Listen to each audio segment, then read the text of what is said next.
عبداللہ بن عتبہ سے روایت ہے، انہوں نے کہا کہ میں حضرت عائشہ رضی اللہ تعالی عنہا کی خدمت میں حاضر ہوا اور کہا، کاش رسول اللہ صلی اللہ علیہ وسلم کی بیماری کی حالت آپ ہم سے بیان کرتیں تو اچھا ہوتا۔ انہوں نے فرمایا کہ ہاں ضرور سن لو۔ آپ کا مرض بڑھ گیا تو آپ نے دریافت فرمایا کہ کیا لوگوں نے نماز پڑھ لی؟ ہم نے عرض کی، جی نہیں یا رسول اللہ، لوگ آپ کا انتظار کر رہے ہیں۔ آپ نے فرمایا کہ میرے لیے ایک لگن میں پانی رکھ دو۔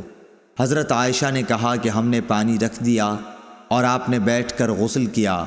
پھر آپ اٹھنے لگے لیکن آپ بے ہوش ہو گئے۔ جب ہوش ہوا تو پھر آپ نے پوچھا کہ کیا لوگوں نے نماز پڑھ لی ہے؟ ہم نے عرض کی، نہیں حضور، لوگ آپ کا انتظار کر رہے ہیں۔ آپ نے پھر فرمایا کہ لگن میں میرے لیے پانی رکھ دو۔ حضرت عائشہ رضی اللہ تعالی عنہا فرماتی ہیں کہ ہم نے پھر پانی رکھ دیا اور آپ نے بیٹھ کر غسل فرمایا۔ پھر اٹھنے کی کوشش کی لیکن دوبارہ پھر آپ بے ہوش ہو گئے۔ جب ہوش ہوا تو آپ نے پھر یہی فرمایا کہ کیا لوگوں نے نماز پڑھ لی ہے؟ ہم نے عرض کی کہ نہیں یا رسول اللہ، لوگ آپ کا انتظار کر رہے ہیں۔ آپ نے پھر فرمایا کہ لگن میں پانی لاؤ اور آپ نے بیٹھ کر غسل کیا۔ پھر اٹھنے کی کوشش کی لیکن پھر آپ بے ہوش ہو گئے۔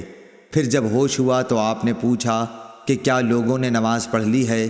ہم نے عرض کی کہ نہیں یا رسول اللہ، وہ آپ کا انتظار کر رہے ہیں۔ لوگ مسجد میں عشاء کی نماز کے لیے بیٹھے ہوئے نبی کریم صلی اللہ علیہ وسلم کا انتظار کر رہے تھے۔ آخر آپ نے حضرت ابو بکر رضی اللہ تعالیٰ عنہ کے پاس آدمی بھیجا اور حکم فرمایا کہ وہ نماز پڑھا دیں۔ بھیجے ہوئے شخص نے آ کر کہا کہ رسول اللہ صلی اللہ علیہ وسلم نے آپ کو نماز پڑھانے کے لیے حکم فرمایا ہے۔ ابو بکر رضی اللہ تعالیٰ عنہ بڑے نرم دل انسان تھے۔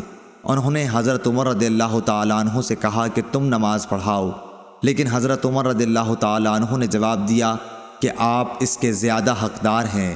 آخر بیماری کے دنوں میں حضرت ابو بکر رضی اللہ تعالیٰ عنہ نماز پڑھاتے رہے۔ پھر جب نبی کریم صلی اللہ علیہ وسلم کو مزاج کچھ ہلکا معلوم ہوا تو دو مردوں کا سہارا لے کر، جن میں ایک حضرت عباس رضی اللہ تعالیٰ عنہ تھے، ظہر کی نماز کے لیے گھر سے باہر تشریف لائے اور ابو بکر رضی اللہ تعالیٰ عنہ نماز پڑھا رہے تھے۔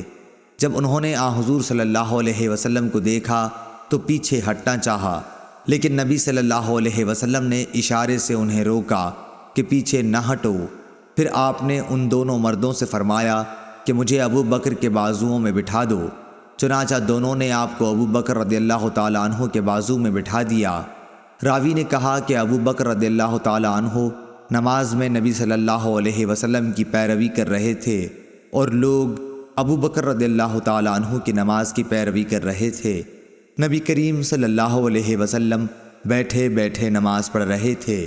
عبید اللہ نے کہا کہ پھر میں عبداللہ بن عباس رضی اللہ تعالیٰ عنہ کی خدمت میں گیا اور ان سے عرض کی کہ حضرت عائشہ رضی اللہ تعالیٰ عنہا نے حضرت صلی اللہ علیہ وسلم کی بیماری کے بارے میں جو حدیث بیان کی ہے، کیا میں وہ آپ کو سناؤں؟